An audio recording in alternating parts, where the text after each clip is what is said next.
Oral questions by members. Member for Kootenay-Comox. Thank you, Mr. Speaker. 2 weeks ago, we warned this government of the unintended consequences of their long-term care cuts. Harrow Park nonprofit residents are now missing baths, eating breakfast alone, and losing basic support. At the Three Links nonprofit, residents are already seeing care reduced, food quality cuts, activities cancelled, bathing schedules disrupted, and the charity says without funding, they'll be forced to close permanently. Operators have not yet heard from this minister, and they're running out of money while seniors suffer. Will the minister reinstate funding today? Yes or no?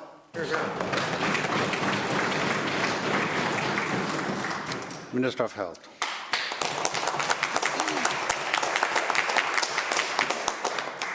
Thank you so much, Honourable Speaker. Thank you to the member for the question and for the shared concern about caring for seniors and elders in our province. And of course, Mr. Speaker, nothing could be more important than ensuring that seniors and elders have the care that they need at that point in their lives. Mr. Speaker, I know we have canvassed this several times here in the House. This government is deeply committed to building out a sustainable system of care for people at the later years of their lives, and nothing could be more important. Mr. Speaker, what we need is a care system that is sustainable, that is not built on temporary funding measures, and that's why our government has wound down the temporary funding program put in place during extraordinary time of the pandemic. Mr. Speaker, we continue to work with operators. We are working directly with them through the health authorities. We have a team inside the Ministry of Health and at each health authority that is working with each operator and examining the personal or particular circumstances that those operators are facing, Mr. Speaker, so that we can take action. Thank you. Member supplemental. Mr. Speaker, this minister committed to getting the payment model in line in the spring. And here we are, after we've warned repeatedly that these cuts would put seniors into hallways. This minister assured us that, quote, not one person is going to be kicked out of their bed or their home tomorrow. For anyone on the opposite side to infer that is absolutely wrong, end quote. But Aiken Hospice, that serves this minister's own riding and mine, is losing 3 beds, half of its capacity, due to these cuts. Beds are now being cut by attrition, and as patients die, new patients aren't being admitted. We expect the 3rd bed to be vacant tomorrow. Will the minister commit today to providing dedicated, separate funding for hospice care? Yes or no?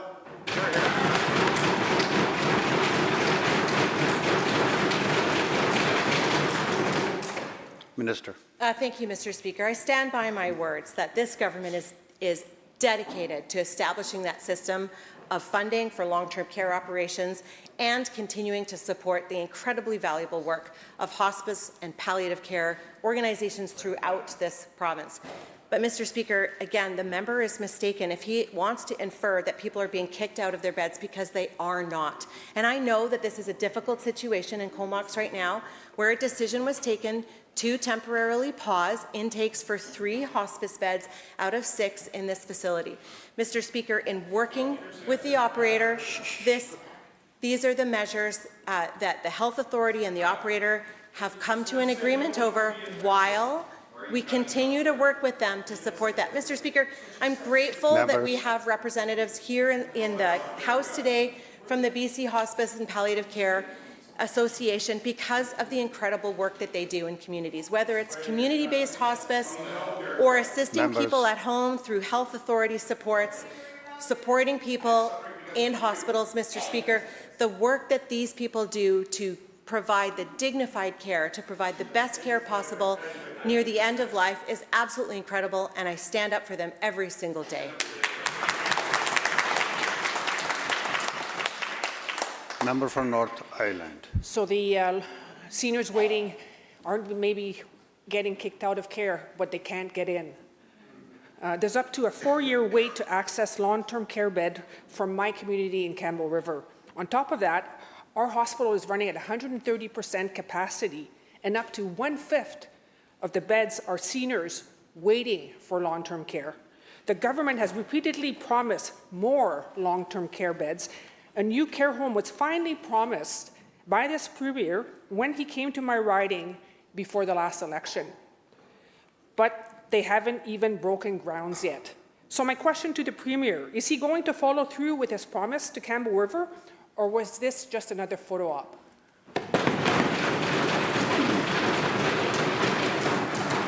Minister? Thank you, Honourable Speaker. This government continues to take action to strengthen long-term care and assisted living in the province by taking multiple tactics here, Mr. Speaker, including growing the workforce that's required to support long-term care operations. Mr. Speaker, adding 2,400 new healthcare assistant training seats in an earn and learn program, working out in remote communities as well as larger centres, Mr. Speaker, continuing to build and renovate more long-term care beds with 36 projects underway and ongoing, Mr. Speaker. We've added 1,300 new and renovated beds, Mr. Speaker. There are 4,300 coming along and underway. But, Mr. Speaker, it's not enough to create new long-term care facilities. We must support seniors to live at home. We know that that's what seniors want to do. So by increasing home supports for seniors, enabling people to stay longer, let's listen to the Minister. it is building out the system of care for seniors at the time they most need it. Thank you, Mr. Speaker. Member has supplemental. This is the reality on the ground in Campbell River. One of our best care homes received an email from Island Health saying, quote, "We are now in a time of fiscal constraint as mandated by the Ministry of Health, and I have been given explicit instructions to reduce the number of temp beds across the island."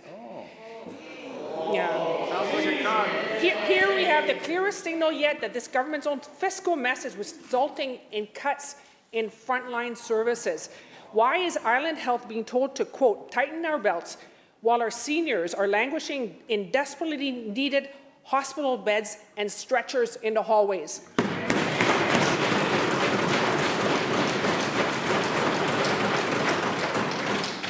Minister of Health.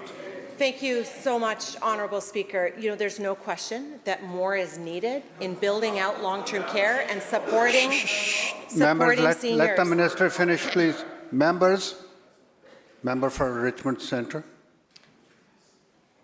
Please. Minister will continue. Thank you, Mr. Speaker. Building beds is just one part of this work. Again, I speak of the work that must be done in supporting the people who work and deliver care in long-term care beds, creating these healthcare assistant programs, healthcare access programs that enable people to come into the system, building out the system of long-term care, Mr. Speaker, building through the Better at Home, keeping seniors safer at home, Mr. Speaker, so that they can stay there, which is where they want to do. Mr. Speaker, the decision has been taken to wind down the temporary COVID-era pandemic measures in place because we need a long-term system of care that is predictable and stable. Mr. Speaker, this government is focused on that work. The work is happening inside the Ministry of Health, and we will continue it. Thank you. Leader of the third party. Thank you, Honourable Speaker. Along the route of the Prince Rupert gas transmission line that incidentally doesn't go to Prince Rupert and doesn't yet have an approved terminus, there are compressor stations that will roar as loud as jet engines to push methane from fracking sites in the northeast to siliciums in the northwest. The significant health impacts of living next to one of these compressor stations is a risk, yet the 11-year-old environmental assessment for PRGT refused to consider those impacts. The proponent said there weren't enough, quote, human receptors in the Kispiox Valley to justify a health impact study. Mr. Speaker, these human receptors, if it's not obvious, are people. They're people living their lives in Hazelton, Kitimat, and Squamish, and they don't deserve to be sacrificed for the benefit of, as one Gatineau elder told me, people who have never felt the land breathe. My question is for the Minister of Environment and Parks. There are, by my count, about 95 human receptors on the floor of this chamber. If a company was flaring methane in the harbour outside our window, would we be considered significant enough for a health impact study? Minister of Energy and Climate Solutions. Thank you, Honourable Speaker. The member will know that the PRGT pipeline proposal went through the environmental assessment process. In the last year, it has acknowledged that the proposal and the project has received a substantial start and is going forward. He will know the extensive work by the Environmental Assessment Office in addressing just those issues, and that every environmental assessment certificate in BC comes with conditions. Mr. Speaker, with respect to the PRGT proposal, which of course is led by the Nisga'a First Nation, that project has received environmental assessment approvals. It will be required to meet all the conditions of those approvals, and the project is continuing now. So I think that when we have extensive process in our province for approvals of projects that involve significant studies and work, decisions are made. In this case, were made to allow the project to proceed. But that doesn't mean the project can proceed inconsistent with the conditions applied, and I'm sure that will be the case in the case of the PRGT pipeline proposal. Member supplemental. Thank you, Mr. Speaker. I would submit that if we're sacrificing human receptors, what good is a strong economy if there aren't any human receptors alive to enjoy it? Residents of Kitimat and soon Squamish and the Nass Valley are regularly exposed to methane gas export byproducts like airborne benzene, formaldehyde, and other chemicals linked to asthma, heart disease, birth defects, and Alzheimer's. Meanwhile, in Dawson Creek, residential water wells have run dry. Water is scarce thanks to a historic drought caused by climate change, but the limited available water is being sucked up by fracking companies who buy it at a huge discount. Now Dawson Creek is proposing another pipeline, not for fossil fuels, but for water. My question is for the Minister of Water, Land and Resource Stewardship. Will the government make the fracking companies pay for the water pipeline or pay full freight for the water they use? Or will they make Dawson Creek's human receptors foot the bill? Minister of Energy. Well, with great respect to the important issues raised by the member, he will know that in 2018 the government did an extensive review of hydraulic fracturing. Significant recommendations were made, and those recommendations have applied. He will know, refers to methane emissions, that British Columbia is leading Canada, leading North America in reducing those emissions. A 51% reduction since 2015, which reflects the policies, the Clean BC policies of the government, and the really exceptional work done in that case by industry to see that that's put in place, such that we have made real progress on those questions. All of these issues are the application of laws are dealt with and we insist are followed all the time. And that will continue to happen as we both see the opportunities in natural gas in BC and also reduce emissions. These are issues that are also subject to a review done of Clean BC programs that will be released soon, that's done under the auspices of the member's party and our own, to ensure that we're continuing to address these issues. House Leader of the Fourth Party. Thank you, Mr. Speaker. Well, if I were the government, here's exactly how I would get rid of 2/3 of all mental health professionals overnight. The NDP's very own Health Professions and Occupations Act. This government is giving itself new powers to pry into the confidential client files of people in therapy. New rules scheduled to take effect in April under this law will allow the government to punish any psychologist who doesn't comply with penalties, harsh penalties, of 2-year prison sentences and $500,000 fines. So the result? Psychologists are leaving. Many of them have contacted my office directly. According to a recent survey, 68% of psychologists are planning to end their practice in BC. 68%. That's over 2/3 of all psychologists in this Question, province member. gone. My question to the minister is this: will she repeal this intrusive law and prevent 68% of our psychologists from leaving British Columbia? Minister of Health. Thank you, Honourable Speaker. It's incredibly unfortunate to see the kind of misinformation that is being spread about the Act.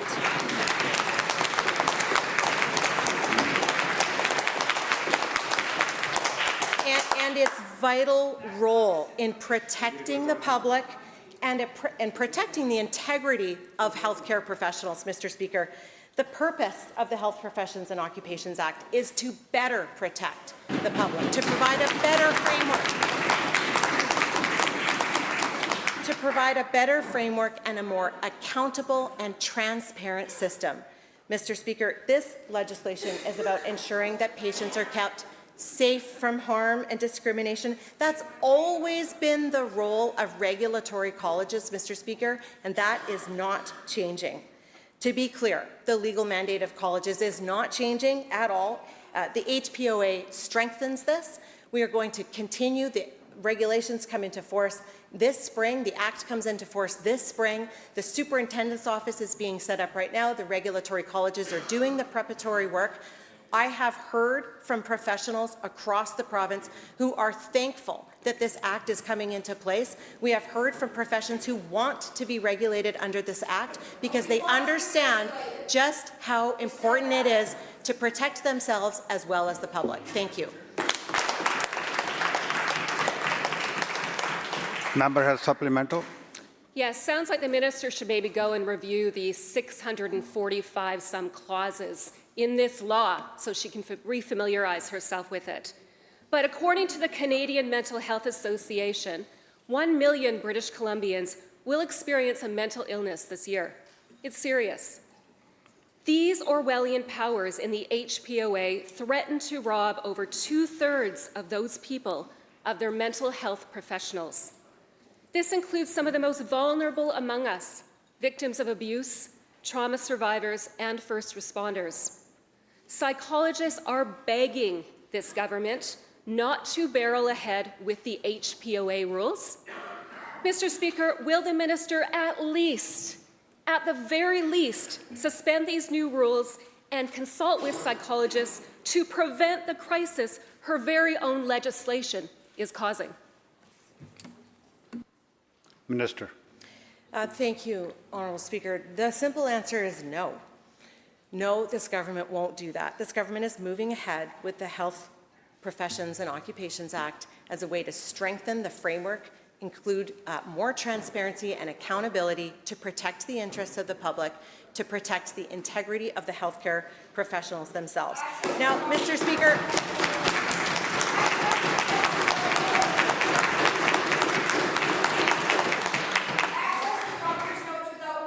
unfortunately, I'm not surprised that these members opposite are opposed to the Act because they've aligned themselves with BC Rising and people who spread dangerous misinformation. Mr. Speaker, people like Dr. Charles Hoff, who tells people that the COVID vaccine is lethal and that they should buy ivermectin from an animal feed store. People like Dr. Stephen Malthouse, who told people that the COVID vaccine turns you into a magnet. Mr. Speaker, clearly this is incredibly alarming. Mr. Speaker, we are watching the consequences of medical misinformation play out right now. With Canada losing its measles elimination status, we should be embarrassed by that, Mr. Speaker, because it didn't need to happen. Mr. Speaker,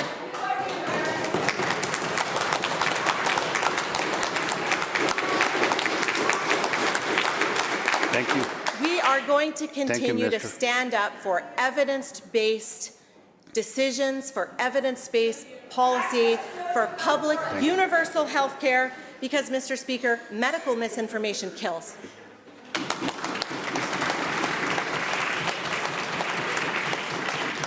Member for Prince George, North Caribou. Thank you, Mr. Speaker. Yesterday I asked the Environment Minister twice, when did she first learn about the Cowichan toxic waste pile? The minister didn't answer my question, but did say, quote, "We issued a pollution prevention order on October 2nd, unquote." Mr. Speaker, this was 2 years after a risk assessment was carried out. Either the minister knew about this river-killing mess and didn't act, or her staff didn't tell her. Which is it? Thank you, Mr. Speaker. Minister of Environment.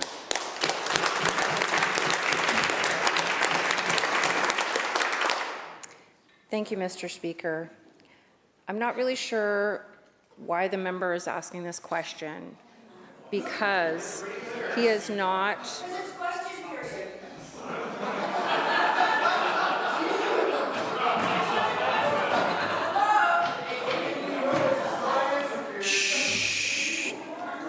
Members, Minister will continue.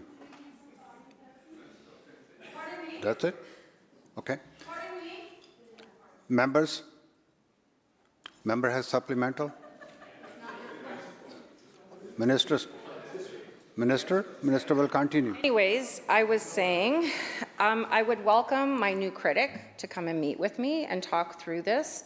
I understand we have a meeting this afternoon scheduled. Yesterday, we did talk about what we have done, and I'd be more than happy to go through this with him and provide him the information that he's requesting. Thank you. Member for Surrey Serpentine River. Mr. Speaker, imagine being the mother of 5 kids, including a medically fragile newborn living in a roach-infested BC housing unit, begging for help from this government. That's what Alicia Williams is experiencing right now. Even her doctor says the unit is unsafe and unsanitary. Can the minister please tell us how many cockroaches she thinks are acceptable in a BC housing unit?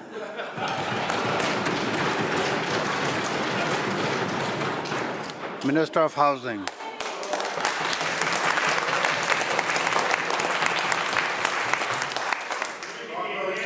Members, let the minister start, please. Wait for your comments afterwards. Please, Minister.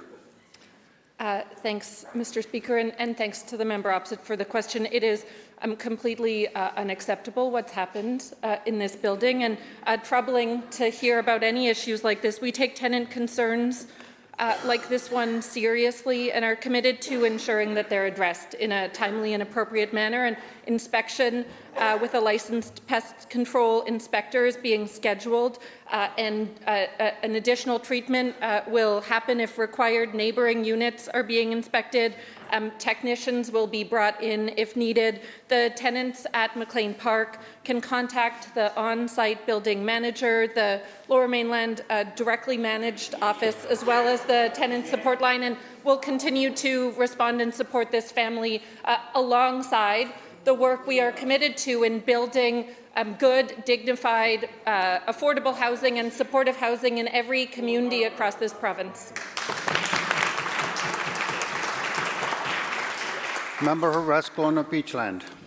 Thank you, Mr. Speaker. As the president of the BC Nurses Union, Adrian Greer, says, nurses did not go into the profession to be security guards, but that's exactly what's happening.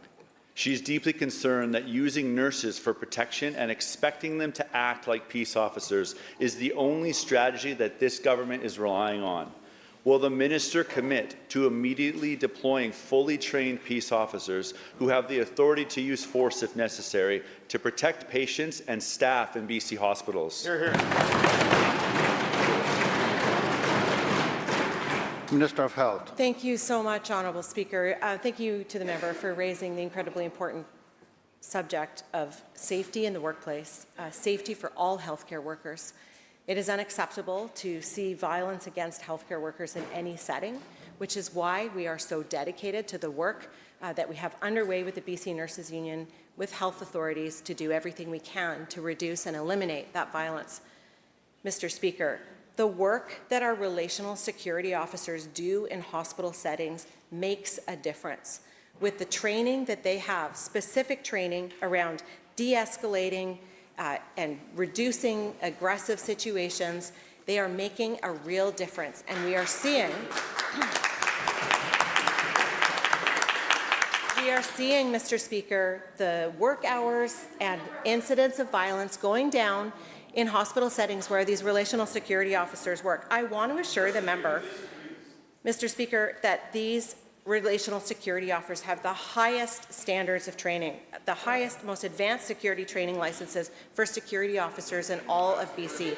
We continue to work with the BC Nurses Union, to listen to them, to strengthen the violence prevention frameworks in place at health authorities, to examine other ways of reducing violence in the workplace, and we are going to continue to do that work. Thank you. Member for Prince George Mackenzie. Well, the BC Nurses Union has been clear that nurses do not feel safe in our hospitals. That's a fact.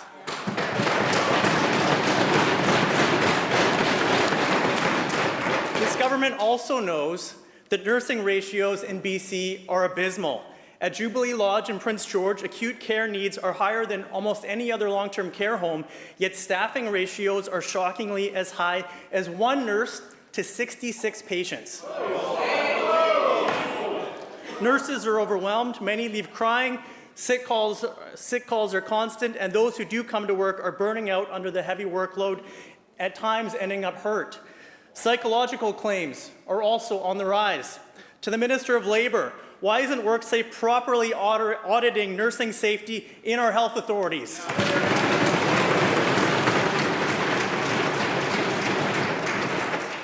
Minister of Labour.